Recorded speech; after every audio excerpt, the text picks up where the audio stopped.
সবার প্রতি রইল বাংলা নববর্ষের শুভেচ্ছা, পহেলা বৈশাখ এর শুভেচ্ছা। আমরা রয়েছি এখন বর্তমানে ভারতের মহারাষ্ট্র পুনে শহরে। তবে এই যে ছবিটা, এটা মূলত নেওয়া মহারাষ্ট্রের পুনে থেকে, শহর থেকে একটু দূরে মুলে নদীর তীরে। এই মুলে নদীটা বর্ষাকালের একদম আরও স্বচ্ছ হয়ে ওঠে এবং চারিপাশে পানির গভীরতা বেড়ে যায়, এবং এই চারপাশে যে গাছগুলো এখন শুকনো মৌসুমে কিছুটা স্থবির হয়ে রয়েছে, সেই সময় এই মহারাষ্ট্র, ভারতের এই পুনের এই মুলে নদীর দুই ধারে সবুজে একাকার হয়ে যায়, এবং সেই সাথে সাথে অনেক ধরনের ফুল ফুটে চারিদিকে একদম সুন্দর, সুশোভিত, সজ্জিত হয়ে যায়। মনে হবে যেন কোনো এক অন্য ভুবনে বা কোনো এক অন্য ফুল এবং নদীর যে ভালোবাসার টান, সেই টানের মধ্যে আপনি চলে এসেছেন। অনেক সুন্দর লাগে জিনিসটা। আর পাহাড় ঘেরা, চারিদিকেই পাহাড়। এই পাহাড়টা মূলত বড় বড় পাথরে তৈরি। আমি যদি একটু জুম করে তুলেছিলাম, এবং সাথে এখানে ভেড়া রয়েছে, ভেড়ার পাল রয়েছে এখানে, এবং এখানে গরুর পাল রয়েছে, মহিষের পাল রয়েছে, যে মনে হয় যেন এক অন্যরকম। এই কার নিয়ে আমরা এসেছিলাম, কার নিয়ে দাদার সাথে। আসলে দাদা এইখানে এই মহারাষ্ট্রের পুনে শহরে বাস করেন।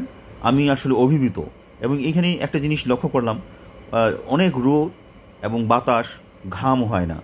হ্যাঁ, এই জিনিসটা আমার কাছে খুব ভালো লেগেছে। এবং অনেক ধরনের গাছ আমরা দেখলাম এখানে, বিভিন্ন ধরনের গাছ রয়েছে, এবং বট গাছের মতো দেখতে, কিন্তু এই গাছগুলোতে ফুল হয়। আর এই যে ব্রিজটা দেখতে পাচ্ছেন, এই ব্রিজটা এই পাড়ের এবং ওই পাড়ের সংযোগস্থল। এই পাহাড়ের উপর দিয়ে কিন্তু আবার রাস্তা রয়েছে, এবং এই পাহাড়ের এই যে বট গাছের মতো কিন্তু একটা ফুল ধরেছে। তো এটা ভিন্ন ধরনের একটা বট গাছ। আর আমি যেটা বলছিলাম, ওই পাহাড়ের উপরে কিন্তু রিসোর্ট রয়েছে। বিশেষ করে বর্ষাকালে বিভিন্ন ধরনের টুরিস্ট এখানে ঘুরতে আসে, কারণ চারিদিকে, এই পাহাড়ের চারিদিকে বিভিন্ন ধরনের ফুল ফুটে সবুজে সমারোহ হয়ে যায়। মানে দৃষ্টিনন্দনে একটা পরিবেশ তৈরি হয়, এবং খুবই সুন্দর লাগে। তো আসলে এইটা সাধারণত হয় বর্ষাকালে, আগস্ট সেপ্টেম্বরে।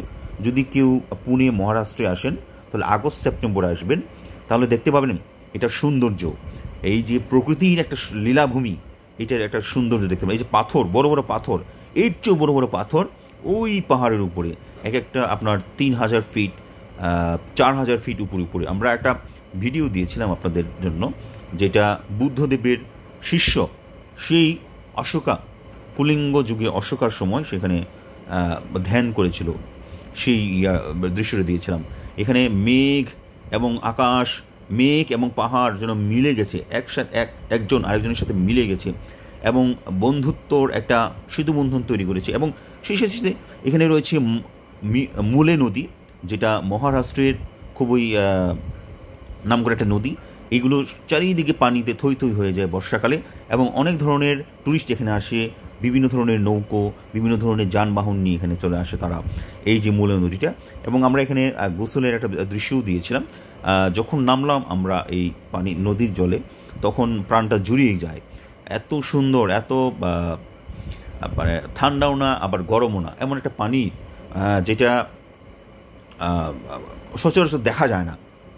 ওই যে দেখতে পাচ্ছেন পাহাড় এবং নদীর মনে যেন একসাথে মিলে গেছে তারা, ওই কর্নারে গিয়ে, কিন্তু আসলে সেখানে মিলে যায়নি। এটা আবার পাউলি নদীর সাথে এই মুলে নদীটা কিন্তু মিলিত হয়েছে এক জায়গায়, এবং পাহাড় ঘেরা বিস্তৃত দেখেন, বড় বড় পাহাড়। এবং এই যে গাছগাছালি দেখতে পাচ্ছেন, বর্ষাকালে এগুলো ফুলে একদম সুসজ্জিত হয়ে যায়, এই যে চারিদিকে সুসজ্জিত হয়ে যায় ফুলে। আমরা পানিতে নেমেছিলাম, এবং পানি এতটাই যে ভালো, মানে ঠান্ডাও না আবার গরমও না, এতটা সুন্দর একটা জায়গা, এবং একটা জায়গা পরিবেশ বলে বোঝাতে পারবো না।